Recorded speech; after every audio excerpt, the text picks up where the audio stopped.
అందరికీ నమస్కారం. ముఖ్యంగా ఈ ప్రెస్ మీట్ ఉద్దేశం మన గవర్నమెంట్ జనరల్ హాస్పిటల్లో ఎన్నో రోజుల నుంచి ఎంఆర్ఐ క్యాత్ ల్యాబ్ కావాలని చెప్పి ఒక డిమాండ్ ఉండే. అది గౌరవ మంత్రి గారి దృష్టికి కూడా మనం తీసుకొని పోయినాం. అది ఈరోజు శాంక్షన్ అయ్యి దాదాపుగా 18,76,00,000 రూపాయలతోటి గవర్నమెంట్ హాస్పిటల్లో ఎంఆర్ఐ క్యాత్ ల్యాబ్ను శాంక్షన్ చేసి జీవో కూడా ఇవ్వడం జరిగింది. ఆ కాపీలు మీకు ఇచ్చిన. అలాగే మీ అందరికీ తెలుసు, గత 20 నెలలుగా విద్య పైన ప్రత్యేకమైన దృష్టి పెట్టినాం. దాని ఫలితాలు ఇప్పుడిప్పుడే వస్తూ ఉన్నాయి. చాలా వరకు కార్యక్రమాలు గ్రౌండ్ కూడా అయినాయి. ప్రజల్లో కూడా ఒక అవగాహన తీసుకురావడంలో సఫలీకృతమైనాం. ఇప్పుడు మహబూబ్నగర్ పట్టణంలో ఒక ప్రాధాన్యత రంగం విద్య, ఎడ్యుకేషన్ అని చెప్పి సామాన్య ప్రజలు కూడా చర్చ చేసి ఆలోచించుకునేటట్టుగా ఈ 20 నెలల కార్యక్రమాలు మేము నిజాయితీతోటి, చిత్తశుద్ధితోటి చేసినాం. ఇప్పుడు రాబోయే రోజుల్లో పేద ప్రజలకు మంచి వైద్యం అందించాలన్న లక్ష్యంతో వైద్యం మీద కూడా దృష్టి పెట్టాలని చెప్పి నిర్ణయం తీసుకున్నాం. ఏ రకంగా కార్యక్రమాలు చేస్తే మన గ్రామీణ ప్రాంతాల్లో ఉండొచ్చు, పట్టణ పేదలు కావచ్చు, వాళ్లకు మంచి వైద్య సౌకర్యాలు మనం ఇప్పించగలుగుతామన్న దాని మీద ప్రత్యేకమైన దృష్టి ఈ రాబోయే రోజుల్లో పెట్టదలుచుకున్నాం. డాక్టర్లందరితో కూడా మాట్లాడి, డిపార్ట్మెంట్ వాళ్ళతో కూడా మాట్లాడి, ఎక్కడ లోపాలు ఉన్నాయి, మనం ఎక్కడ సరి చేసుకోవాల్సి వస్తుంది, ఎక్కడ నిధులు అవసరం ఉంది, వాటి మీద ప్రత్యేకమైన దృష్టి పెట్టాలని చెప్పి నిర్ణయం తీసుకొని మీ ముందు ఆ విషయం చెప్తా ఉన్నాం. అలాగే మన సూపర్ స్పెషాలిటీ హాస్పిటల్లో కూడా ఇంకా చిన్న చిన్న అడ్డంకులు కొన్ని ఉన్నాయి. చాలా వరకు మనం క్లియర్ చేయగలిగినాం. ఇంకా కోర్టు పరిధిలో 2-3 అంశాలు ఉన్నాయి. వాటిది కూడా ఒక చిన్న మైనర్ హడ్డులు ఒకటి ఇంకా మిగిలి ఉంది. అది కూడా తొందరలోనే క్లియర్ చేస్తాం. అలాగే నిన్న ఢిల్లీకి వెళ్ళినాము. మొన్న రైల్వే మంత్రి గారిని కూడా గౌరవ ఎంపీ శ్రీమతి డికే అరుణ గారితో కలిసి కలవడం జరిగింది. మహబూబ్నగర్ పట్టణంలో అనేక సంవత్సరాలుగా రైల్వే ట్రాక్ దగ్గర వాహన రద్దీ పెరిగి ట్రాఫిక్ జామ్ అయ్యే పరిస్థితి ఉంది.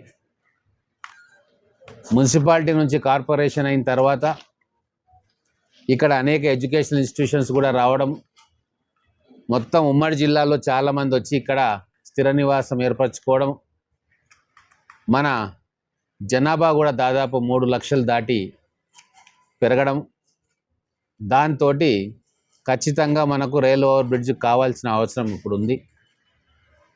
అందుకే ప్రత్యేకంగా రైల్వే మినిస్టర్ గారిని కలిసి రిక్వెస్ట్ చేయడం జరిగింది.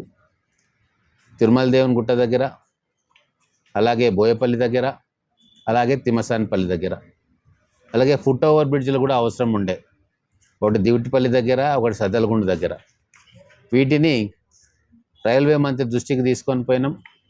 గౌరవ ఎంపీ గారు కూడా ఖచ్చితంగా కావాలి ఇది అని చెప్పి వారు రిక్వెస్ట్ చేయడం జరిగింది. చాలా పాజిటివ్గా మంత్రి గారు రెస్పాన్స్ ఇచ్చారు.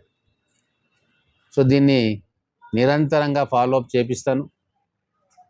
ఖచ్చితంగా రాబోయే రోజుల్లో ఎక్కడ వెసులుబాటు ఉన్నా ఈ ఆర్ఓబి శాంక్షన్ చేయించడానికి నేను కావచ్చు, కేంద్ర ప్రభుత్వం ఉంది ఢిల్లీలో, రైల్వే కేంద్ర ప్రభుత్వ ఆధీనంలో ఉంటుంది కాబట్టి గౌరవ ఎంపీ గారు కూడా ఇది కంపల్సరీ సాధించాలన్న కృతనిశ్చయంతో ఉన్నాం.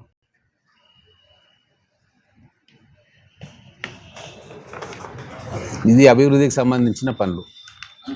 ఇంకొక విషయం మీ ద్వారా మహబూబ్ నగర్లో ఉన్న అందరికీ కూడా స్పష్టం చేయదలుచుకున్నా.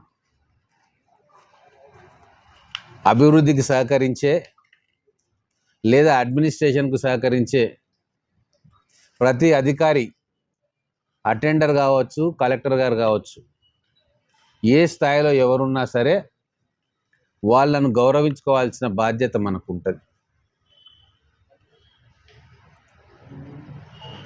వారిపైన దౌర్జన్యం చేయడమా లేకుంటే దూషణలు చేయడమా ఎట్టి పరిస్థితుల్లో కూడా ప్రభుత్వం సహించదు, మేము కూడా సహించం.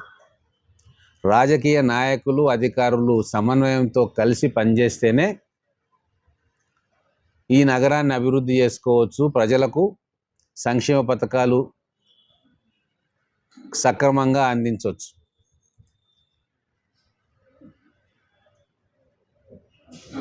దౌర్జన్యాలు చేయడము, దుర్భాషలు ఆడడము, దాడులకు పాల్పడము